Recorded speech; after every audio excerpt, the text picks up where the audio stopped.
നേരെ പിടിക്കുക. എന്തായാലും കട്ടലാക്കാതെ വേണ്ട. ഇവിടെ ചേച്ചിട്ട് ഒഴിക്കാം. എന്റെ അമ്മ.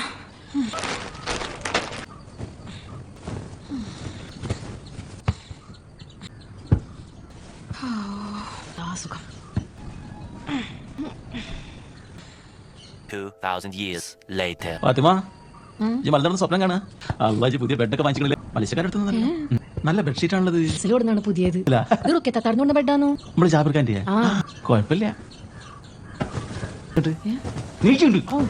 എത്ര കാലം ബെഡാണ് ഇത്? അത്ര പഴക്കമൊന്നുമില്ല, സൈനാത്ത് ഉപയോഗിച്ചിരുന്നതാ. ഓഹോ, അപ്പൊ ഓര് തന്നെ എടുത്തോളം പറഞ്ഞില്ലേ? എന്റെ പൊന്ന് ഫാത്തിമ, ആരെങ്കിലും ഒഴിവാക്കണം. സാധനം പെരലേക്ക് കൊണ്ടുവരില്ലേ ജി? എങ്ങനത്തെ ബെഡാന്ന് നമുക്കറിയാം. ജാഫർഖാൻ അറിയി മയ്യത്തായ ബെഡാത്. മൂപ്പർ 5 അറിയാം. സുലൈമാനിക്ക ഭാര്യ ആസിയ. അവസാനം സൈനാത്ത ചോര ചലിച്ച് മൂത്ത് വെച്ച് കിടന്ന ബെഡാണ്. ഞാനാണ് ഒരു അവസാനമായിട്ട് ഫാത്തി ഓതിയത്. ഈ ബെഡ് കിടന്നവരൊക്കെ മയ്യത്തായിക്കണം. കോയക്ക മാത്രമേ കിടക്കാത്തുള്ളൂ. മൂപ്പർ കഴിച്ചാൽ ഇപ്പോഴും നടന്നു കൊണ്ടും കോയക്ക അവിടെ പീഡിയിലിരിക്കും. വിട്ടുന്നതാ. അതിനകത്ത് മറ്റൊരു 40 ദിവസം പോലും ഇല്ല. ഇതിന്റെ റൂഹ് നിൽക്കണ്ടാവും. ഇങ്ങോട്ട് പോയി ഇത് എങ്ങനെ കൊടുത്തു വൈകിക്കണം. ആരാശം കൂടെ എന്തൊരു കഷ്ടം.